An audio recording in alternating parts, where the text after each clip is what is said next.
let's see.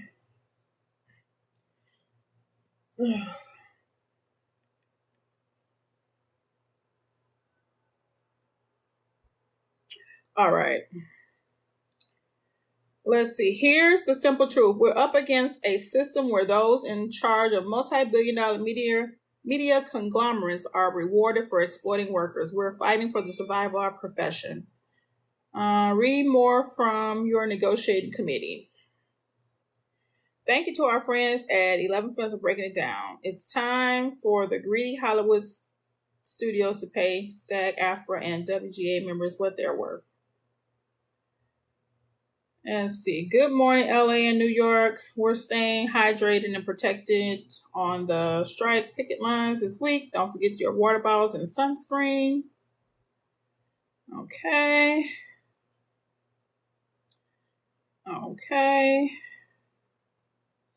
The address for Disney is, they picketing Disney too? The picket lines are bringing everyone out. Okay.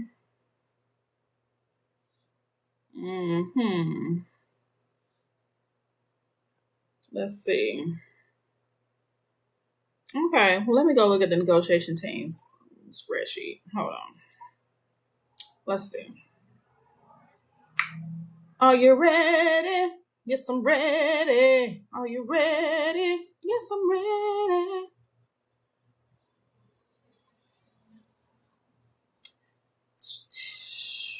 Performers. Oh, okay. So let's read what they asking for. Shit, bitch, this is good. So anybody want to know who they striking against? Okay. The multi-billion-dollar media conglomerates that they're striking against are the companies represented by the Alliance of Motion Picture and Television Producers, that's AMPTP, which include Amazon/MGM,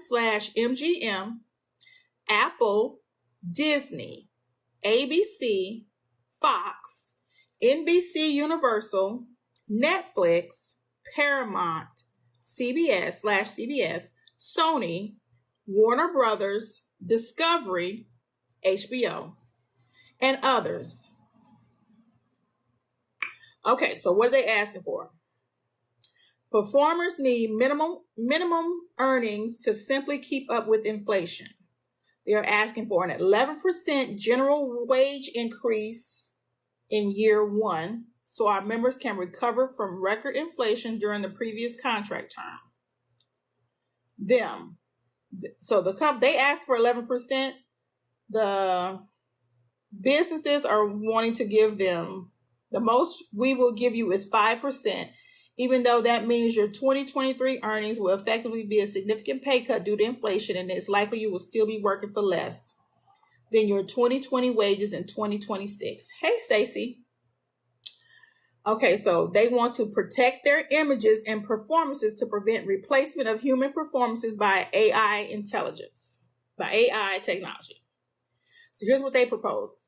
Here's a comprehensive set of provisions to grant informed consent and fair compensation when a digital replica is made of our performance or our performances changed using AI. Wow.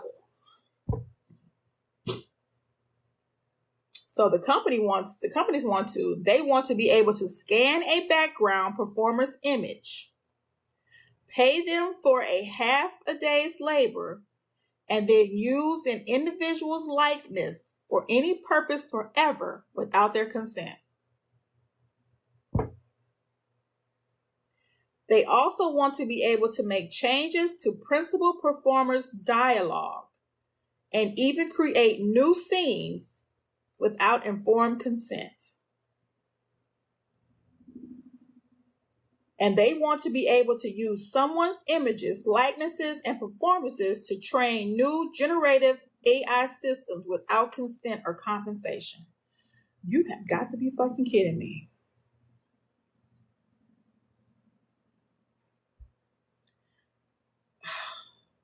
Performers need qualified hair and makeup professionals as well as equipment to safely and effectively style a variety of hair textures, styles, and skin tones. The union. How about consultations with qualified hair and makeup professionals for all performers on set to ensure equity for performers of color and a requirement to have proper tools and equipment? Them. Begrudgingly, we will do this for principal performers, but background actors are on their own.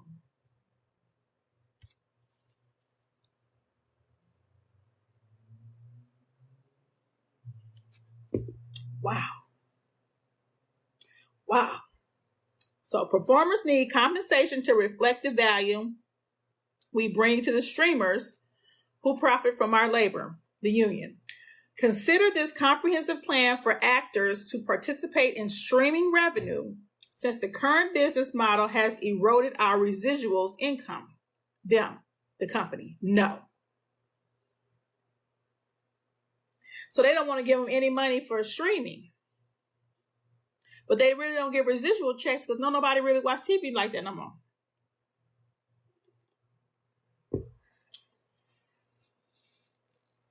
Huh. That's it. No. Wow. All performers need support from our employers to keep our health and retirement funds sustainable. The union. Contribution caps haven't been raised in 40 years, imperiling our pension and health plans. Would you consider raising the caps to adjust for inflation and ensure that all performers, regardless of age or location, receive equal contributions? The companies. Here are some nominal increases nowhere near the level of inflation that won't adequately fund your health plan. Also, background child performers under 14 years of age living in the West Coast zone don't deserve pension contributions, which is why we haven't paid them since 1992. Thank you, Nana. Wow. Wow. Let's keep going. Principal performers need to be able to work during hiatus and not be held captive by employers. The union. These timelines we propose help series regulars by limiting the increasingly long breaks between seasons and giving them some certainty as to when they'll start work again or will be released. The companies. Take these select few improvements that will only help a select few. Principal performers need to be reimbursed for relocation expenses when they're employed away from home. The union. Drop the rules that series regulars are becoming residents of a new state or country when they go on location and adequately pay them for all of their relocation costs. The company. Here's some stipends, which don't realistically reflect the cost of relocating to an out-of-state or out-of-country production.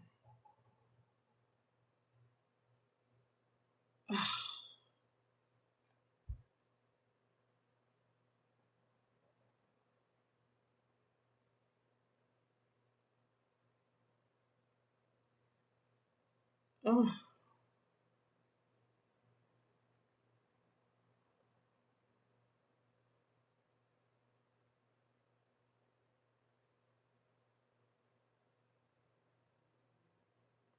Wow.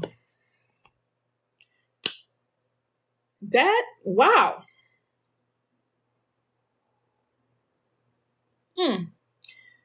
Huh. Let me just say this.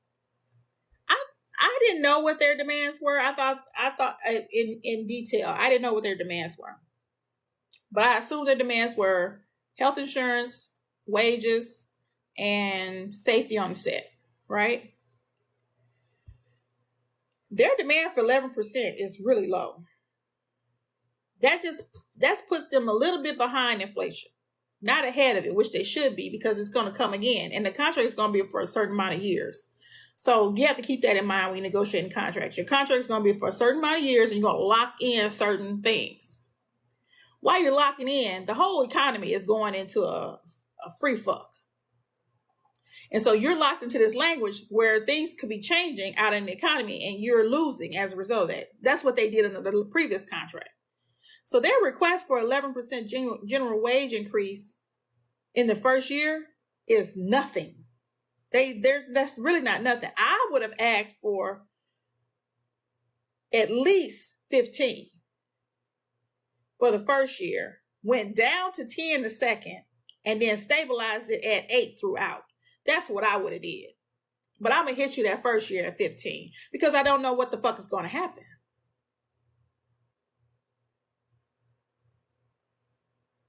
And then to ask that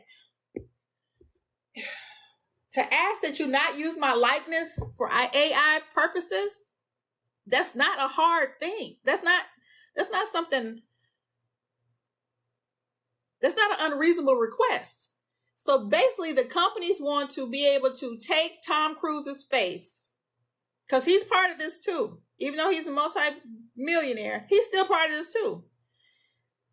Because he's not looking for wages much less, but he's looking for some language regarding his image, right? They want to take Tom Cruise's face, the backgrounds for a couple of movies that he's been in, and then regenerate those in AI to be able to make a whole bunch of movies using his face and image and not compensate him for it. So we're thinking in the movie that this is Tom Cruise, and it's not. Or we know it's not Tom Cruise, it's his image, but you still going to see Tom Cruise in this, and you're not paying Tom Cruise. So who the fuck get the money if you're not giving to the person whose likeness you just stole? It doesn't make sense. So that's not an unreasonable request for you to be compensated for them using your likeness. Let me tell you what really bothered me. They want to be able to use someone's image, likeness, and performances to train new generative AI systems without consent or compensation. That's like you going to work every day to do your job from 9 to 5. And then from 5 to 8 every day, you have to train somebody every day, but they don't pay you. And then that person, and every day you train somebody new, they take over your job and get made more, and they make more money than you. And it happens every day. So you work from 9 to 5 every day, and then from 5 to 8, you train somebody to do your job, and then they don't pay you from 5 to 8. And then that person that you train takes over your job. Does that make sense now?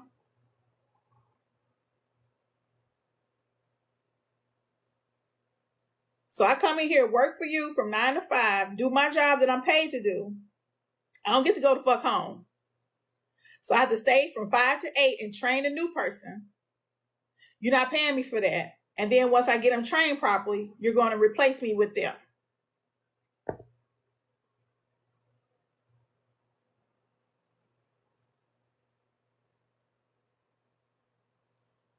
That's wild.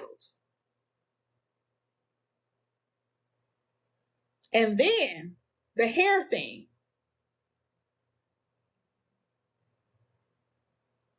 Because I have a daughter who's in the industry and experienced this firsthand, my daughter's a licensed cosmetologist here in Michigan as well as in California. And she's also a fashion designer. She has 2 degrees in one in fashion design and one in costume design. And she works on movie sets, independent films, as well as films where they require union work. She works as an apprentice trying to get her hours up, because you have to have a certain amount of hours before you can become and apply to the union. So when she would call me when she'd be on set about things that were going on, let me tell you something. You will cast people to work as extras. Some extras get paid day rates. Some extras get paid more, depending on how many lines, how many words you speak, blah, blah, blah. If that person's on camera, don't you think that there should be somebody there on set to do their hair that's able to do their hair properly? Simple shit. There should be somebody on set that is able to do their hair properly.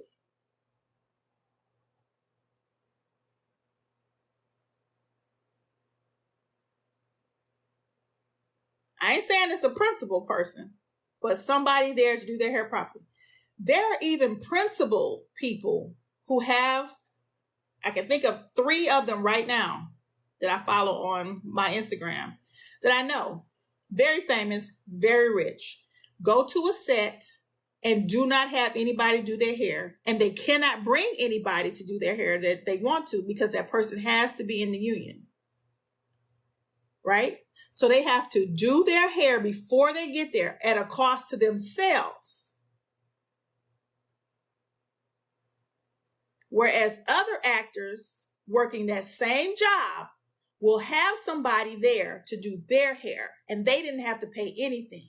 So if we both getting $1,000 for this job, but I had to pay Takesha to do my hair for the film, I had to pay her $200. Now I'm only getting $800 and you got $1,000 and you got to have your hair done by somebody else on set.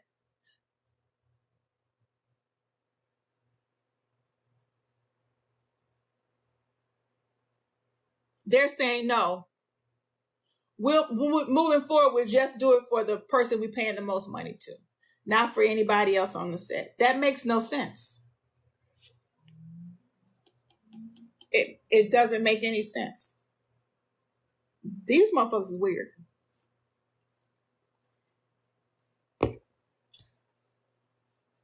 And these are top tier A-list actors who get their hair done by somebody else before they even go to the set.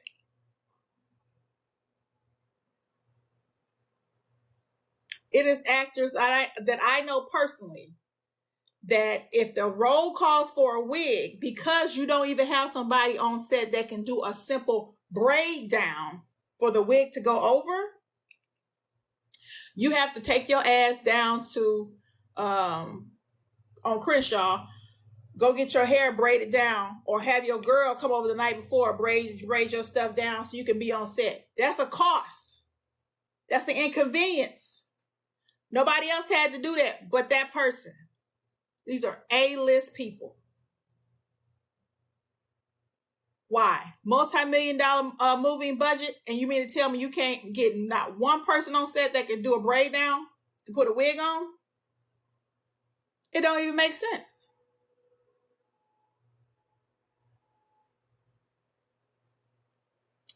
Let me give you another example. When I did the Tyler the Creator commercial for the nail polish, they had someone on set to do my hair, right? And they had someone on set to do my makeup. I can't wear makeup on my face. And if I do wear it, it's got to come off immediately because it fucks up my eyes and clogs my ducts. And then I'm going to get them goddamn chalazions. My daughter was in town at the same time I was there on vacation.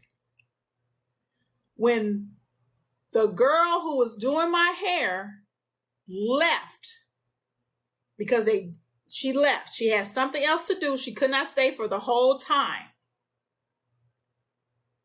They were like, well, who are we going to get to do your hair? I said, well, my daughter's here. She's licensed, because it had to be a licensed cosmetologist. I said, my daughter's here in LA. She's licensed. I can call her to come up here. My daughter got in a Uber and came to set. And she was my person to make sure that my hair was great throughout the entire shoot. Because nobody on that motherfucking set could do my hair.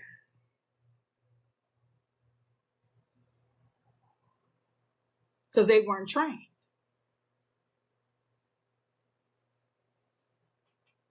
But my baby made sure that my hair was right. When you see that little fleur pin that's stuck in there, she did that shit. So when he was like, yeah, I need the pin in her hair, blah, blah, blah, my baby did that shit.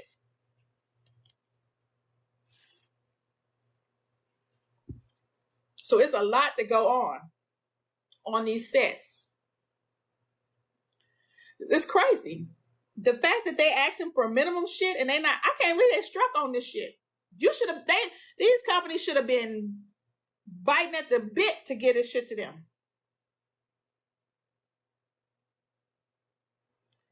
And weren't.